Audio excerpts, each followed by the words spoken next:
It is like writing music in a way. The tune isn't done by me, the tune is what people write. I do the sound. A sentence is a sentence is a sentence.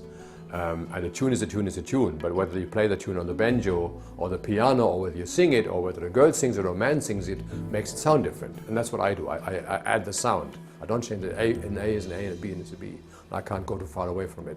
But once I have that sort of like the general character, then I just sketch. I use just a very, very rough 2B pencil and do sort of smallish sketches that aren't very good, but to me they're a little exercise. I don't go into detail, I just patch a few things, and then I start sketching, and once the sketches kind of look like they need to do for me, then I do 1 or 2 or maybe 4 or 5 characters, and there's an A and an N and an E and an S, sometimes a G, and that defines the character. And I do those fairly nicely, they're not artwork, and then I sit down with one of my professional type designers who will then turn that into data.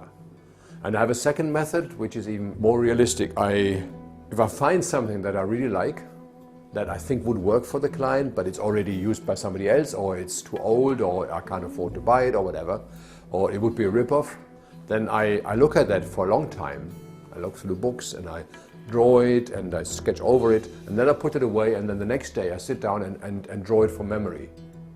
And then it's different, obviously. I read a novel and I rewrite it the next day in my own language. It'll be the same story, but it'll be different words and it had a slightly different feel about it. So that's how I do with typefaces. The stuff we did for the Deutsche Bahn, we looked at Sabo, a typeface by Tschicholt, which they used a lot, which I never liked very much. But we looked at it for a while, Christian in New York and myself. And then I sat down and actually drew it from memory. And it looked totally different, because in the meantime, Christian had sent me stuff that he'd been designing. So all these images came together in my head. And what I sketched was what I thought looked like Zabor. But when I looked at Zabor, it was totally different. So it was original. So it's influenced by it, but it's not a copy. And it's maybe osmosis, whatever it's called. And I think that's pretty much how everybody works, because I mean everybody is influenced by somebody else. If you sit down and you write a tune, you have all the other tunes in your life in your head. And it's very difficult to write another tune that isn't already known. And I'm sure I've done stuff where I've inadvertently copied something else because I've seen it somewhere. It comes back out into your brain maybe 20 years later.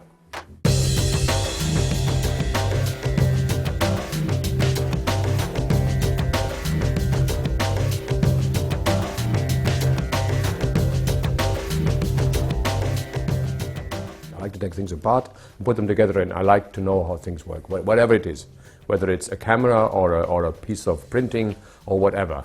And I think that's the combination, or that without letters we wouldn't exist. There would be no knowledge, there would be no science, there would be no history. And I find it fascinating that I use words like everybody else. I write words, but I go a little deeper. I go into the letters. So to me it's inseparable. They're totally combined. So the physical fascination of the letter shape is the same as the fascination I have from writing. I love reading different languages, and I like how they look differently. So to me it's the same thing. It's all language, the physical and the visual shape of language.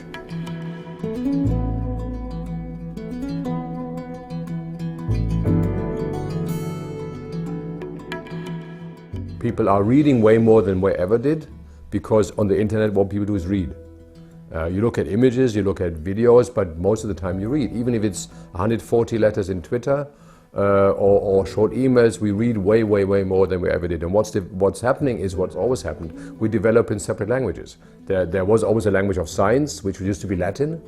The language of diplomacy was French. The language of the post office was French. The language of the explorers was English. The language of science was German after Latin until the First World War. If you're in communication, you have to know Twitter, which is a separate language. You have to express yourself. You may use those little signs. So I think that they just add up. I don't think anything is going to be reduced. There is a Twitter language, there is an internet language, there's going to be an iPad language, there will be all these separate languages. As we will have black and white photography, color photography, I think we're just getting more and more rather than getting them all fusing together.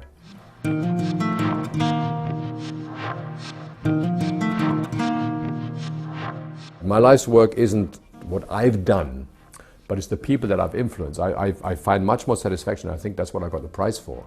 It's for having trained or educated, a few hundred people over the last 40, 30, 35, 40 years. I've trained people, I've hired people, I've worked with people. There is a list of about 500 people who've got their own studios. If you go to any studio in Berlin, you probably won't find one where there isn't somebody who's worked with me. The same even goes in London and other places. So I've had an influence because of the phase and the age, and when I started this, I brought corporate design back from England, which didn't exist in Germany. In that sense, I invented pretty much with FontShop the distribution of electronic typefaces, of fonts. So that's sort of, I was lucky to be there at the right time. I've done a few things on my own. Most things I've done with other people. So for me, my responsibility is to show people that this is always teamwork. There are no geniuses, there's no single incredible people who do all this, as Michelangelo and he had assistants too.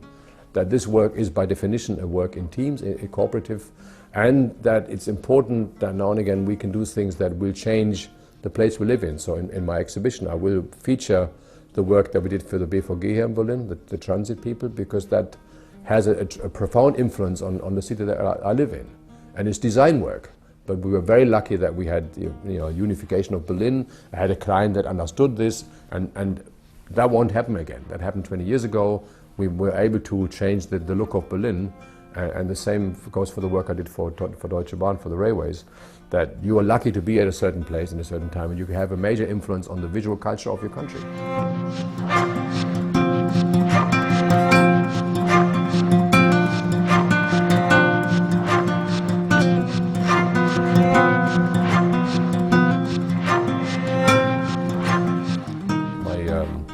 Issue has always been to try and improve things that are in the public domain. You mentioned architecture, but that's down to clients. The architects, we have great architects, we have great designers, we have great engineers, we don't have clients. So what we need is a culture of clients, and there's still horrible government communications. I mean, if I look at the tax forms, they're just as bad as they were 40 years ago. And I could make them 100 times better in 2 days, but they don't realize it's something that people can do. They go to the advertising agencies, and the advertising agencies aren't interested in forms. They do big campaigns. And if they came to me, I would do the form, not a campaign. But the clients, we still need to educate the clients, because a lot of communication, and the reason I'm saying is not I want this to be aesthetically nicer, but I want communication to be more open. And if, for example, bad government forms serve to separate us from the government, because they make us stupid, because we don't understand, so we do what we're told. If things were more designed in the sense of more open or more accessible, then we would be able to communicate more with each other. So sometimes I understand that government, whatever, the state, the administration, the system itself doesn't really want to communicate, because then it becomes messy and dirty, and we're supposed to shut up and make our little crosses and fill our forms and be quiet. And that's why I think I think designers should be. They should be in there trying to break things open. The famous example was, the ballots in Florida, when I almost said Nixon, when Bush got elected the second time, the hanging chads and all that shit. The forms were so bad that people voted for the wrong president. And it was down to, 8,000 votes that Bush became president for the second time, which is nothing. Because the forms were so bad, they didn't know where to put the bloody crosses. So they voted for an asshole, and who started the war. So I mean, it's quite incredible that sometimes graphic design can change lives.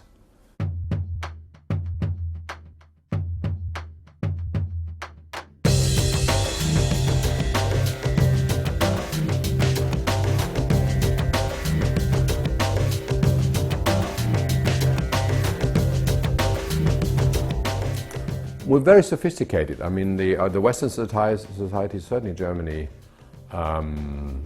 we've always had very high standards of the technical parts. Germany has always had the best printing and the best typesetting in the world, because we invented it. And to this day, the three major German printing machine manufacturers, Heidelberg, König Bauer, and Mann Roland, dominate 85% of the world market. So we still make the machines that make the printed stuff.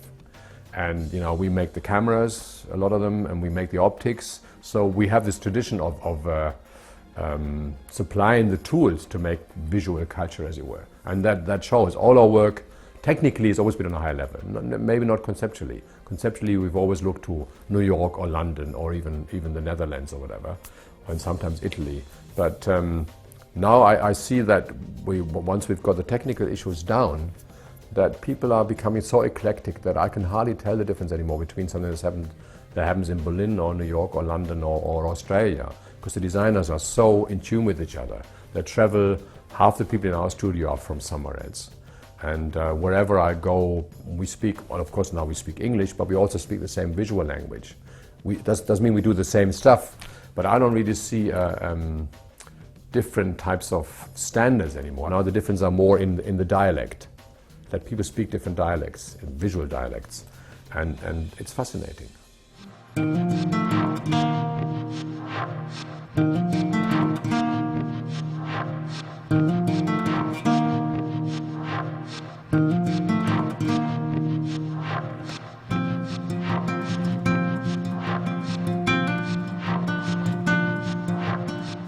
Well, type is all about rhythm and space. It's actually not about form very much. You look at the rhythm and the contrast of the word. A word has, it's a certain down and across. There's thick stroke and thin strokes. There's round ones and square ones. There's double L's and there's O's, and that every word has a rhythm. It's like looking at a park or at a building. You don't see the details. You see all of it. And in a good building, the eyes of the building, the windows will make a nice pattern that you remember. It's like your eyes or my eyes. It has a face, and a typeface, that's why it's called face, luckily in English, has a face. It all combines together. And what we read is the contrast between thick and thin, light and dark, square and round. And the rhythm is the rhythm of words, of spaces between words, of spaces between characters. And just as in music, that makes it exciting. If it was just the notes, without any meter, any timing, every tune would sound the same. So my role is to put rhythm into it. The contrast between the outside shape and the inside shape. The outside is the black, and the white inside is actually what? It's like the pauses in music. The stuff when there isn't anything playing, that makes the rhythm. And the silence in between. And the silence in between is what you actually design, rather than the black notes. You can't become a good designer by staying at home and looking at one book. You've got to be out, talk to other people, travel, because there's nothing better than realizing that 200 kilometers from your door, things are different. Because you live in wherever you live, whether it's Berlin or New York or the middle of nowhere, or the suburbs of Beijing. Things are different when you move out. And that's the first thing when you're 21 years old. Oh my God, it doesn't have to be blue. It doesn't have to be square. It can be different. Read as much as you can. Listen to as much as you can, travel as much as you can, meet as many people as you can. Just gather all the shit for years and years. And when you think your head is almost full, then you start over, because your head is very, very empty. My head is empty, even though it feels full at times, but I'm sure I've only got 10% of my brain capacity using. I could use a hell of a lot more of it. Our brain is incredible. It's the biggest hard drive we know, and it's the fastest. But the trouble is I can never find anything, like on my hard drive.